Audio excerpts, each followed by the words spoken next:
ETF tweet chaos has made this a very interesting morning. Longs and shorts got absolutely rinsed. I'm looking at what's firing in the ashes in the aftermath, and I think, like my newsletter last week sort of looked at, was the FBTC correlation. And right now it looks like FBTC is trying to bottom, so that's the amount of Ethereum you can buy with Bitcoin. It's a pretty good trade if you time it right, and there's an Ethereum ETF coming up in May, so it does look like on that potential and fake news that we had the approval, which is still likely to happen in the next few days. We had a ton of major buyers come in, maybe on the announcement that, you know, they had an algorithm logged to the Twitter of the SEC. As soon as they release the approval, they would buy, and it looks like the Ethereum BTC chart may have bottomed. That's what I'm kind of looking at. It's also the cryptos I've chosen this week because they have responded really strongly this morning, while others have fallen away. So let's crack into that straight away.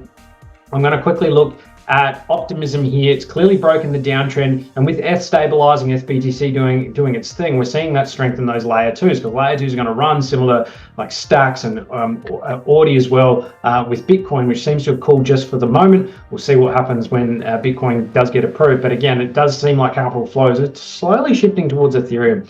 Above though, while this is a break of the downtrend, this is just a huge sell block that's just above it right now. So really nice move through here, but again, it's running into this week starting to form here. So running into that. Just before I filmed this, I did the mastermind video, and it was actually a full-blown full-bodied candle into that zone, but it really is running into that sell order block. But once it's above it, I really want to see this sort of push up, then retest, you know, reclaim that support, resistance flip support, so you can see and find that confirmation that we're going to go higher. And if it does, then we're heading to new all-time highs with optimism, probably up to $5 there. But that's how I'm looking at optimism. Looks really good. ARB and optimism essentially interchangeable. Their charts look very, very similar. So both have had a really nice pullback, and they've now had a break of that downtrend, which I love to see. But right now, this probably isn't the place to be buying on either of them. That's just my opinion, unless you have a really long-term time horizon. But you're running into those sell order blocks just above.